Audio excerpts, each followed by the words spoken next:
대단히 반갑습니다. 수필 읽어주는 남자. 자한영 이종수입니다. 이번 시간은 746번째 시간으로 걸륭제라는 글을 읽어드리겠습니다. 걸륭제 1. 개혁. 청나라의 제6대 황제 옹정제의 사남로 할아버지 강의제, 아버지 옹정제의 뒤를 이어 흔히 강건성세로 알려진 청나라의 전성기를 이끌었던 황제이며 그의 치세 동안 청나라의 경제, 군사, 문화는 절정을 맞이했다. 그러나 빛이 있으면 어둠이 있는 법.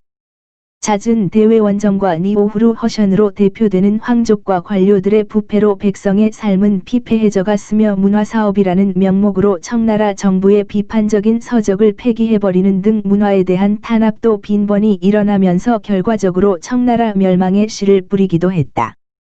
이 때문에 현대 학계의 평가 역시 명군인지, 암군인지, 폭군인지로 갈리지만 대체로 선대에는 못 미친다는 의견이 대세이며 여러모로 전한의 무제나 프랑스의 루이 14세, 인도 무굴 제국의 아우랑제부와 비슷한 평가를 받는다. 명군 같은 암군. 중국 황제들 중 유일무이하게 자의에 의해 퇴위한 황제이기도 하다. 물론 퇴위 이후에도 3년간 상황으로 지내며 사실상의 황제로 군림했으며 89살의 나이로 사망했다. 2. 일생과 치세. 청나라의 6대 황제. 선대 황제인 옹정제의 아들로 1711년에 태어났다.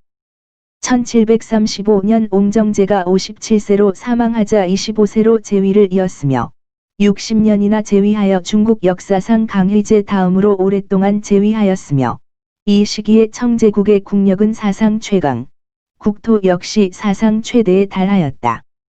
걸륭제는 중국 역사상 최초로 자의에 따라 퇴위한 황제이다. 이는 걸륭제가 존경하는 조부인 강의제의 61년 치세라는 대기록을 깨고 싶지 않았기 때문에 1795년 제위 60년 만에 퇴위하여 상황이 되었다. 이에 따라 걸륭제의 아들이 가경제로 즉위하였다. 걸륭제는 퇴위 후에도 사실상의 실세로 군림하였다. 걸륭제의 총신 니오후루 허션을 걸륭제가 죽은 뒤에야 체포한 데서도 짐작할 수 있다. 아무튼 걸륭제는 퇴위 4년 만인 1799년에 89세로 사망하였다. 일부 중국 학자들은 걸륭제가 정치 실권을 쥐었음을 들어 현직 황제로서의 60년의 상황으로서의 4년을 더해 64년으로서 중국 사상 가장 오랫동안 권력을 쥔 황제로 기록해야 한다고 주장하기도 한다. 3. 황제가 되기 전. 걸륭제가 태어난 해는 강의제의 치세가 50년에 다다랐을 때였다. 걸륭제는 미래의 옹정제가 되는 윤진의 5번째 아들로 태어났는데 걸륭제의 어머니 희귀비 니오후루 씨는 만주인이지만 정실 황후가 아닌 후궁이었다.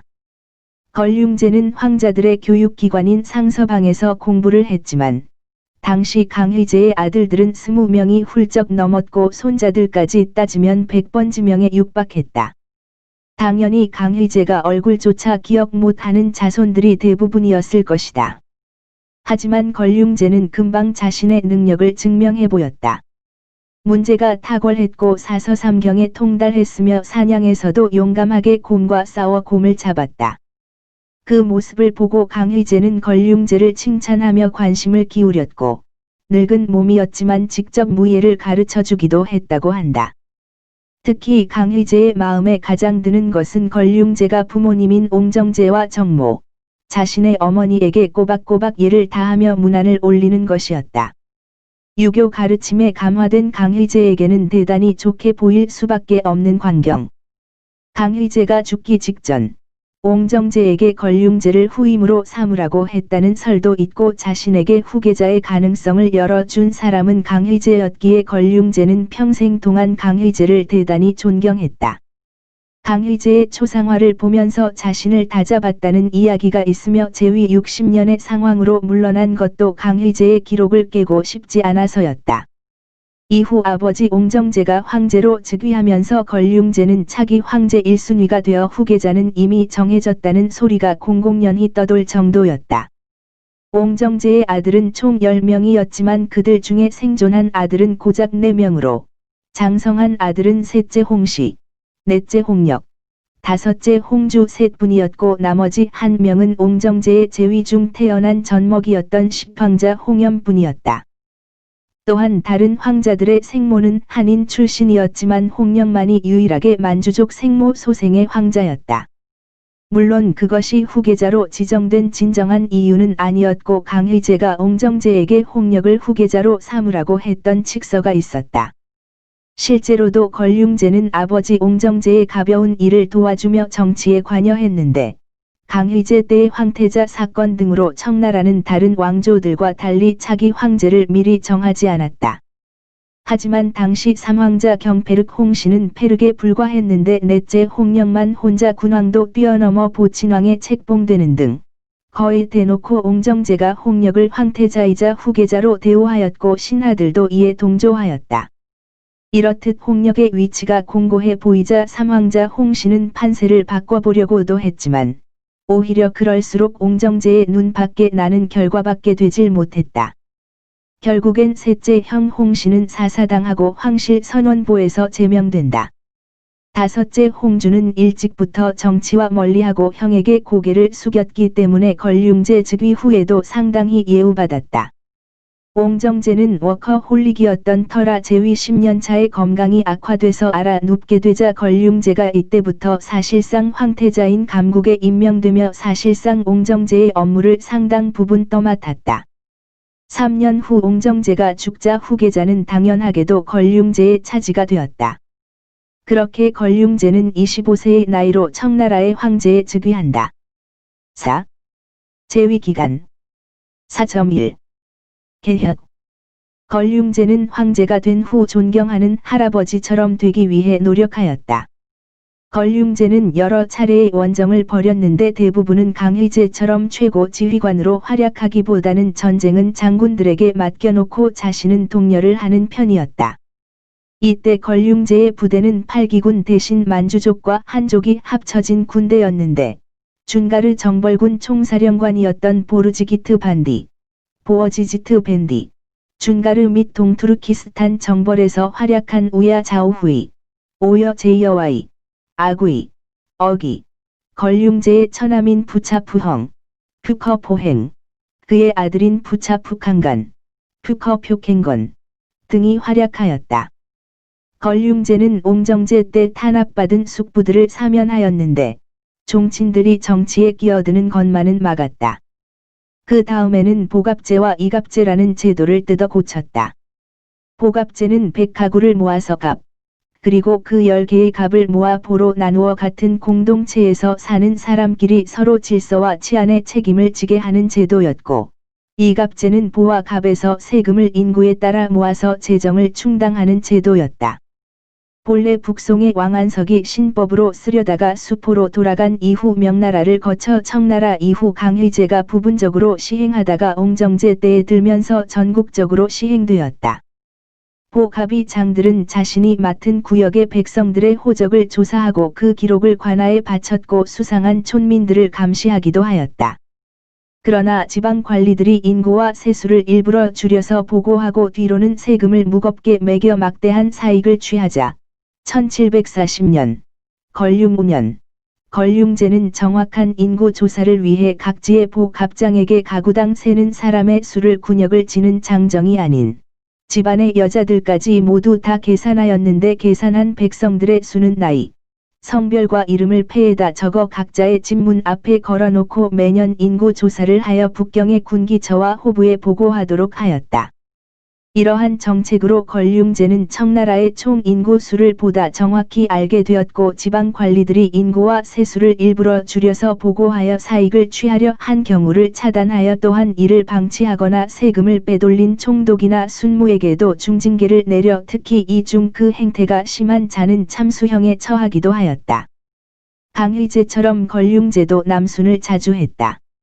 한 번 움직이면 기본으로 황자와 공주, 대신, 환관, 신역, 요리사, 호위병 등 3,000여 명이 움직였다. 남순을 할 때 걸륭제는 유명한 유적지를 돌아보면서 풍류를 즐기는 것을 좋아했다. 특히 시와 그림을 좋아하며 관심이 많았기에 이때 유명한 시인과 화가들도 초청해서 같이 식사하고 차를 마시면서 시와 그림에 대한 이야기를 나누었다. 그런데 강희제는 남순은 자주 했어도 예산을 철저하게 짜서 백성들의 부담은 없었는데 걸륭제는 그런 것 없이 그냥 신나게 놀고 없으면 다시 돈을 여기저기서 마련해서 계속 움직이는 시기라 백성들의 부담이 극심했다고 한다. 이 때문에 보다 못한 신하들이 남순을 자제해달라고 간언했고 이 간언에 화가 난 걸륭제가 신하들한테 화를 내는 등 남순을 하는 일로 신하들과 갈등했다. 그러고 훗날 사서 등을 편찬할 때 자신의 남순을 강희제의 남순, 산양 원정과 비교하며 정당화하는 한편 부정적인 의견은 없애는 엄청난 정치 공작을 펼쳤는데 이걸 보면 자신도 이 행위가 정상적이거나 당연한 합리적인 활동이 아니라는 것은 자각하고 있었던 모양이지만 그렇다고 부정적 결과들이 가려지는 것은 아니라서.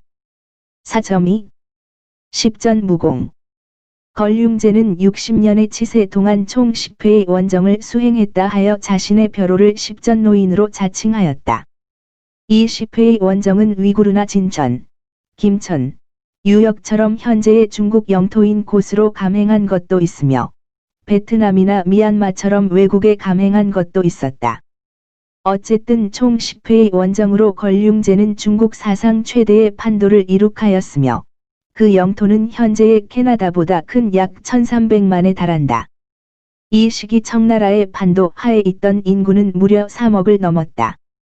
이 당시 걸륭제의 최대 업적은 바로 준가르의 복속이라고 할 수 있는데 강희제, 옹정제 때부터 이어져 온 청나라 최대의 위협 세력인 준가르를 굴복시키는 데 성공함과 동시에 청나라의 국경을 신장 일대까지 넓혔고 또한 이후 대금천과 소금천을 완전히 굴복시키는 데 성공하고 네팔을 정벌하여 티베트 서부 국경을 안정시킴으로써 청나라와 그 뒤를 잇는 현대 중국의 서부 국경을 확정한 것은 걸륭제의 온전한 공이라고 할 수 있다. 또한 대만의 반란을 진압하기도 하였다. 이 신강의 면적은 한반도의 10배 가까이 되며 만주와 맞먹는다. 현재 중국 영토의 6분의 1을 늘려놨으니 하지만 이 지역은 후에 이슬람교도의 난이 벌어지기도 하며 100년 후에는 야쿠백이라는 중앙아시아의 모험가가 침입해서 난을 일으키기도 하는 등 19세기 안 그래도 흔들리는 청나라의 혼란을 더 증폭시켰다. 그러나 이러한 걸륭제의 정복 전쟁이 반드시 성공적인 것만은 아니었는데 남쪽의 버마와 베트남, 여왕조, 정벌에 있어서는 막대한 물자와 인력을 쏟아 부었음에도 불구하고 지형과 전염병 등의 문제로 인하여 완해에게 패하고 그다지 큰 성공을 거두지 못했으며 형식적인 복속을 얻어내는 데 그쳤다. 게다가 이러한 정복 전쟁을 위해 걸륭제는 막대한 군비를 소모하여 이는 청나라의 국가 재정에 악영향을 미치게 된다. 4.3 말년 걸륭제의 치세 후기에 총신 리오후루 허션이 막대한 축제를 감행하였고 이를 걸륭제가 눈감아 주어 순식간에 청나라의 관료 사회는 부패하게 되었다. 허션이 해먹은 게 당시 청나라 20년치 예산에 맞먹는다고. 심지어 걸륭제 본인도 말년에 생일 선물로 금불상 3만 개를 받는 등 재산을 모으는 데 골몰했다. 관료들의 부정부패는 곧바로 민생에 나쁜 영향을 주어서 걸륭제가 퇴위한 이듬해인 1796년에는 한족 백년교도의 난이 발생하게 되었다. 사실 이러한 쇠퇴의 조짐은 보다 일찍부터 있었는데 이미 1774년 백년교도 왕륜이 난을 일으키다 진압된 바가 있고 1786년에도 대만의 임상문이 반란을 일으킨 적이 있었다. 그리고 이러한 걸륭제 말년의 문제들은 가경제와 도광제 대에 고스란히 짐이 된다. 여담으로 걸륭제는 89세의 나이로 죽었는데 이는 중국 역대 황제들 중에서 가장 장수한 축에 속한다. 역대 중국의 황제들은 혹독한 과로나 스트레스 혹은 궁중 생활에서 비롯된 비만과 질병 등의 문제 때문에 의외로 수명이 길지 못해서 40물결표 쌓인 50세도 넘기지 못하는 경우가 허다했다. 이에 반해 걸륭제는 하루에 식사를 2끼만 먹었으며 콩과 나물류 등의 채식을 위주로 한 소박한 음식과 제비집 요리를 즐기는 등 극히 절제된 식습관을 지니고 있었는데 이것이 장수의 한 비결이 되었던 것으로 보인다. 식욕 대신 금욕을 택했다. 일중독자였던 조부와 아버지에 비하여서 여유를 가지고 놀았던 것도 장수의 비결이지 않을까 한다. 명나라 주원장이 만든 제도에서 황제의 일은 사실 제대로 한다면 쉴 시간이 없어야 정상이다. 4.4 성향 시를 굉장히 좋아했고 평생 동안 4만 자가 넘는 시를 썼다고 한다. 남아있는 시가 아주 많지는 않지만 하도 많이 쓰다 보니 책 몇 권을 채울 정도로 남아있다. 그렇지만 대부분의 시는 문학성의 측면으로 봤을 때 그닥 좋은 평가는 못 받는다고. 오죽하면 조조의 시는 몇십 편밖에 남아있지 않지만 하나하나가 오늘날까지 입에 오르내리는 명문인데 걸륭제의 시는 많이 남아있지만 그저 도서관 구석에나 꽂혀있을 뿐이다라는 말이 나올 정도. 안습 아무튼 정말 좋아한 것은 맞아서 대신들에게도 이런 시를 선물로 줄 정도였으며 평소에도 유명한 시인을 초청하기를 좋아했다. 만주족의 입장에서 보자면 만주족의 한화를 걱정한 황제이기도 하다. 강희제 이후 궁궐 내에도 중국어가 스며들게 되자 걸륭제는 이 때문에 만주 귀족들이 자신들의 정체성을 잃어버릴지도 모른다고 우려하였다. 그래서 어느 날 걸륭제는 너무 많은 중국어가 만주어 상주문에 스며들었다고 불평한 후 대학사 나친을 우두머리로 새로운 만주어 단어를 만들 태스크 포스팀을 구성했다. 이들의 활약 덕택에 중국어에서 파생된 단어들이 만주어에서 대거 사라졌는데 대신 1700개가 넘는 새로운 만주어 단어가 생겼다고 한다. 한편 걸륭제는 막대한 문화 사업을 단행하여 중국은 물론 그때까지 전 세계에서 가장 규모가 큰 백과사전 사업을 완수하였다. 이 사업의 동기에 대해서는 많은 설이 있는데 그중 청나라가 진행한 문자의 옥의 일환으로서 전국의 책을 검열하여 백과사전에 등재하면서 청의 비판적인 서적을 삭제하고 수정하며 폐기하기 위한 것이었다는 주장도 유력하게 받아들여지고 있다. 4.5 다른 나라들과의 외교 걸륭제의 제위기는 당시 조선의 영조, 제위 1724에서 1776년과 정조, 제위 1776에서 1800년, 의 시기와 거의 일치하며 청의 전성기를 이끈 군주라서 그런지 청나라 시대를 배경으로 한 중국 드라마에서 자주 등장한다. 참고로 같은 시기 일본 에도 막부 1603년 물결표 사인 1867년/1868년의 소구는 8대 요시문에 재임 1716년 물결표 사인 1745년 9대 이해시계 재임 1745년 대쉬 1760년 10대 이해하루 재임 1760년 대쉬 1786년 11대 이해나리 재임 1786년 대쉬 1837년 가 된다. 걸륭제 말년인 1793년 영국의 대사 조지 맥카트니, 조어지 맥카어트니 가 정식으로 교역을 하자고 청한 일이 있었다. 이때 청나라 신료들은 맥카트니에게 청나라식 309고두예를 갖출 것을 요구했으나 맥카트니는 거부했는데 동양권의 조공 문화에 익숙치 않은 서양인에게 행하라고 했으니 온전히 받아들일 리가 만무했던 것. 걸륭제의 뒤편에 영국 왕 조지 3세의 초상화를 걸어놓는 타협안을 제시하기도 했으나 결국 맥카트니는 한쪽 무릎만 꿇었다고 한다. 이 경우 맥카트니가 마냥 고집을 부렸다고 보기만도 어려운 게 서양에서는 이런 방식이 최고의 경의를 표하는 것이기도 하고 조공국의 방문으로 여긴 걸륭제와 대등한 관계의 접촉으로 여긴 영국의 입장 차이가 근본적인 원인이었기 때문에 양보하기 어려운 순서이기도 했다. 여하튼 걸륭제가 관대하게 맥카트니의 주장을 받아줘서 맥카트니가 한쪽 무릎만 꿇는 것으로 예를 표할 수 있었다. 다만 다른 기록으론 관대하지 않은 걸륭제의 요구대로 결국 절을 하고 말았다는 기록도 있다. 좋으면 좋아요 구독 알림 설정 눌러주세요. 감사합니다.